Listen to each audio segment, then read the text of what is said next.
Hollow Knight Silksong is an absolute masterpiece that is definitely in the Game of the Year running for 2025, and we knew that when they had said it was going to release 2 weeks after their official announcement, there were going to be some meltdowns in the industry. There are reviewers who were not able to get codes early, who were not able to play the game early. We knew that it was going to have a difficulty spike, but we now know that there are journalists who, of course, are melting down over this title. I have a few different things to show off, but before I get into the topic, if you enjoy the content I create, check out the links in the description, join the community in my live streams, and consider supporting through Patreon or YouTube memberships. Now, you would think people whose job it is to review games would get better at them. You would think that after playing multiple Metroidvanias or Souls-likes or even strategy games, that they would develop skills, but it's like in one ear and out the other with these people, and every time a slightly tough game comes around,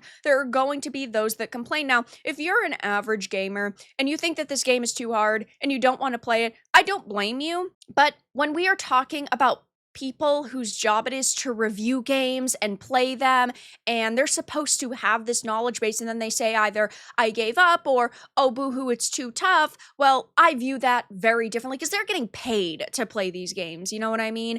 And in the case of several outlets, specifically VGC and Game Cult, they are freaking out over this game's difficulty. And well, I can't say I'm shocked. These people don't really know how to play games, and they don't care about learning mechanics and strategies, and they don't really have that passion for video games, which is why I don't trust them anymore and why so many other people don't either. So it says Silksong's review, a game that intends to make you suffer even to its own detriment. When a game doesn't have a story mode or a journo mode in a game, they always tend to trash it. And there are a lot of outlets right now who are saying Silksong is amazing and it's basically a 10 out of 10, but there are always going to be those individuals who are salty over the fact that, oh my gosh, they have to learn how to play the game. They can't just press skip boss fight like in, I don't know, South of Midnight.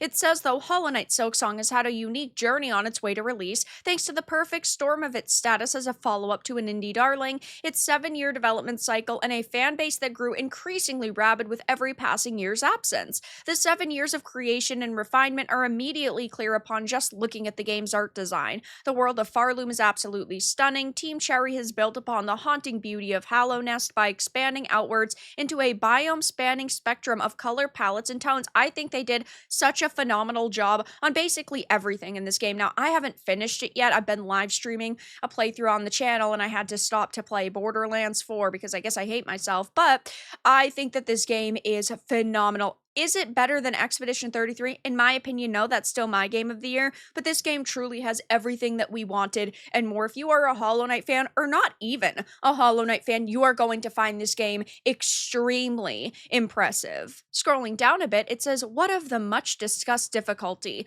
Some examples of the game's punishing difficulty, like the imposing Last Judge and graceful Cogwork Dancer bosses, feel like fair challenges of mechanical skill and memorization, putting your grasp of Hornet's movement and reaction to bosses' learned attack patterns to the test. Others, such as enemy contact, almost every attack and most environmental hazards dealing 2 masks of damage. Hornet starts with only 5 precious masks of life, alongside the arduous, several-minute-long runbacks to several bosses due to cruel bench placements are closer to making the player suffer just for the sake of living up to the Souls-like experience. And yes, I do think that some games are supposed to be insanely tough, and they're supposed to have moments of very annoying situations.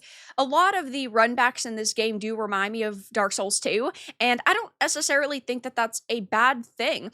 The first game was definitely pretty easy in the first half, and I would say that this difficulty that Silksong starts out with is comparable to the end of Hollow Knight, but even so, that's just the natural progression of things. They expect after 7 years, you as a gamer have matured, you've learned to play video games a little bit differently, maybe you've played Hollow Knight a couple of times. Now, they expect you to have grown in that time, so they also wanted to make a more grown experience, a tougher experience. It's not our fault that these video game journalists are too busy playing very easy games and sitting and playing Candy Crushes all day. What worsens this is the nature of most encounters as sheer endurance tests. Rarely is Silksong actually testing your skills, it's testing your patience. It says, though, very few of the combat challenges in Silksong are short, frenetic engagements. Instead, they're drawn out battles of attrition due to the increasingly high health of bosses and elite enemies alike, the latter of which you'll frequently find yourself trapped in a gauntlet fighting several waves of. And yeah, I do personally find the gauntlets really annoying and really tough. But at the same time, once you complete them and once you figured out the strategy to them, it is so rewarding. It is such a amazing experience. And to sit here and give this game only a 3 out of 5 stars because of that is insanity to me. We also have this French outlet saying Hollow Knight Silksong, a sequel that goes silky. To say that Silksong was expected is an understatement. Its arrival last Thursday triggered a real cataclysm, both for other indies and for stores that have had a hard time holding on in the face of the influx of impatient players.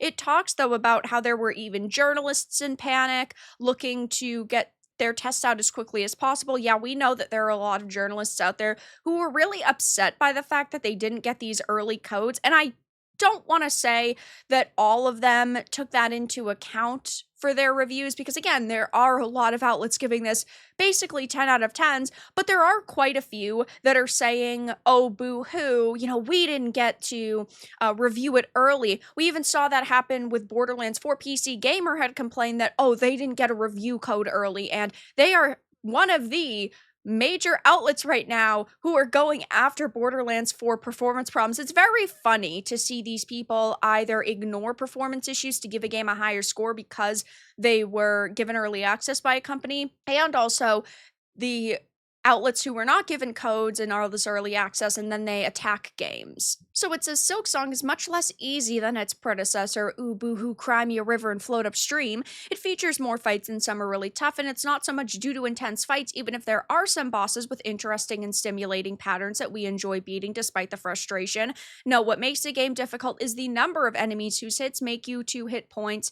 While there are only 5 at the beginning of the game, the arenas with incessant waves of monsters to kill you for the certain bosses, the ubiquitous PV bags, or the traps that Team Cherry took great pleasure in hiding here and there. Even some platforming phases are quite challenging, leaving too little room for mistakes. So I think that it's funny, right, that they're sitting here and they're talking about how, well, this isn't going to be for everyone, and there are some players who are, very upset with this. As a result, what was supposed to be a pleasant and poetic experience with a touch of challenge turns into a real torrent of frustration. I completely disagree. I never thought that Silksong was going to be a walk in the park, and I don't really think that anyone else expected that either. I don't think that these people have actually played Hollow Knight, the first one. I don't think that they actually really cared about playing Silksong for the continuation of the story and this world, and because they enjoyed the initial experience, I think that they're just jumping on the bandwagon because they saw an opportunity to write an article, put out a review, and ultimately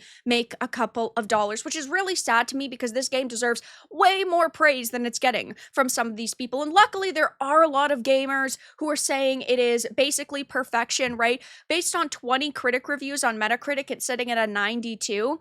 And I think that it's going to drop a little bit once other critics are actually completing it and reviewing it, but the user score with over 3,500 is sitting at a 9. Now, I still think my game of the year is Expedition 33, just because that has such a narrative-rich experience, and I thought it was phenomenal from top to bottom. I don't think there's anything that I disliked with that game.